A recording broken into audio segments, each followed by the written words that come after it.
Okay guys, today is lesson 6 for course 3 and we're going to talk about converting measures. So we have a few notes that we need to take down. So get out your notebook, get started. The title is lesson 6, converting measures. Alright, let's begin. In today's lesson we're going to convert equivalent measures. So this is a table that's in your notebook, it's in your book, and it's just giving you, all this does is it gives you some customary measures. These are customary measures over here. So it gives you the abbreviations for each, inches, feet, yards, and so on. So you might be familiar with those. And then your abbreviations for metric are over here. So you need to know how to read those. Millimeters is mm, centimeters cm, meters and m, kilometers km, milliliters m capital L, liters are capital L, grams and kilograms. And then you should know most of these on the customary side. Alright, so let's move on. I don't know that you necessarily need this in your notebook, by the way. If you want to maybe print it out from your iPad or your computer and then put it into your notes, that'd probably be the easiest way to do that. Alright, so now we have a measurement chart here. Again, I would print this out and put this in your notes. I've also given you a measurement chart, so I'm not sure that you need to have another one in there, but that's just up to you, what you want to do. But we are going to use this, the information here in these to work our example problems. And these are common measurements that you should know. And if you don't have them memorized, this is where you can find it in your book. And then again, on our measurement chart that we have in our notebook. All right, when you're converting from one unit to another, this is what you want to write down here. When you're converting from one unit to another unit, it will involve multiplication or division by a constant that defines the relationship between the units. So you're going to multiply or you're going to divide. Now there is a rule of thumb on whether to multiply or to divide. And the first one says if you are going from a bigger unit, so I'm just going to write up here, if you go from a big unit and you're converting it to a smaller unit. Now you have to understand what that means. A big unit would be, let's take feet and inches. Let's take this example here. The big would be the feet, because feet are larger than inches, and the inches are the small. So if you're going from a bigger measurement, like a foot, to a smaller, that's when you multiply. So you always want to stop and think before you decide what to do. If I'm going from big unit to small unit, I will multiply. If I go the opposite, let's say that I go from, I'm going to put it over here, small unit to a bigger unit. Okay, so if I'm going to go, small would be, let's try this one, feet and yard. Which one's bigger, a foot or a yard? Well, a foot is smaller, so if you're going to go from foot to a yard, you're going to divide by the constant. And I'm sorry, this is kind of messy. All right, so let's go to some examples to show you what we mean. If you look at your measurement chart right here, you can see that there's 3 feet is equal to 1 yard. So you're going to multiply by that 3 feet.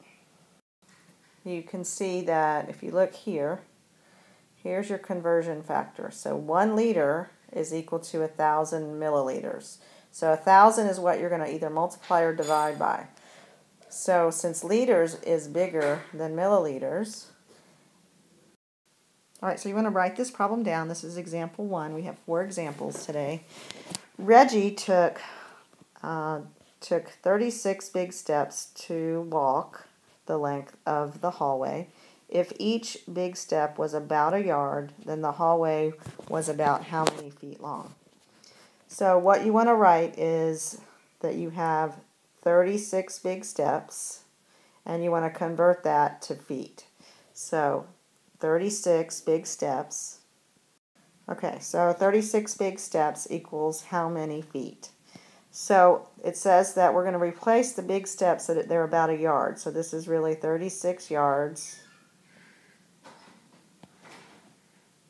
and we're going to convert that to feet.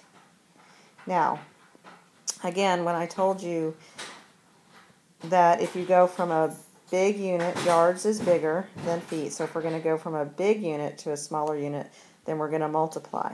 So we're going to multiply by the constant, which is, if you go look at your measurement chart, so your constant is the 3 feet. You're going to multiply 36, going from a big unit to a smaller unit. So you multiply and you get 108 feet. And you have to always look and see, does the answer sound reasonable? And yes, it does, because it takes more feet than yards to measure a distance. All right, let's go to example 2. All right, example 2. It says a 2-liter beverage bottle contains how many milliliters of liquid? So you're going to take 2 liters and you're going to convert that to milliliters. So you want to write that down. Liters to milliliters. Now, again, you want to look, am I going from big to small or small to big? Well, if you look at your measurement chart, so liters is the big. Oops, I need to write that. This was big, so you're going from big to small. And anytime you go from big to small, you multiply. So you're going to take 2. Your conversion factor was 1,000. So 2 times 1,000 is 2,000 milliliters. All right, let's go to example 3.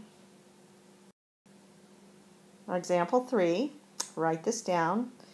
The 5,000 meter run is an Olympic event. How many kilometers is 5,000 meters? How many kilometers is 5,000 meters?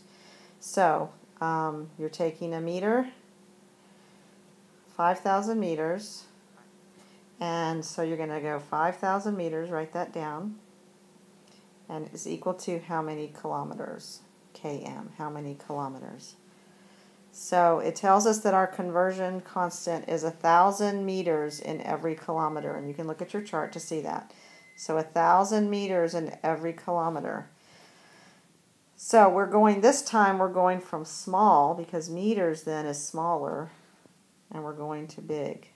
So that means you're going to actually divide this time, because you're going to go from small to big. So you take 5,000 and divide it by 1,000, and that's going to give you 5 kilometers. I hope you remember to do the small, big thing, because it really does kind of help. Okay, here's the last problem. And it says that James weighs 8 pounds and 10 ounces at birth. So write that down. James weighs 8 pounds, 10 ounces at birth. How many ounces does he weigh? So what you have to do is you have to convert pounds to ounces. Well, how many ounces are in a pound?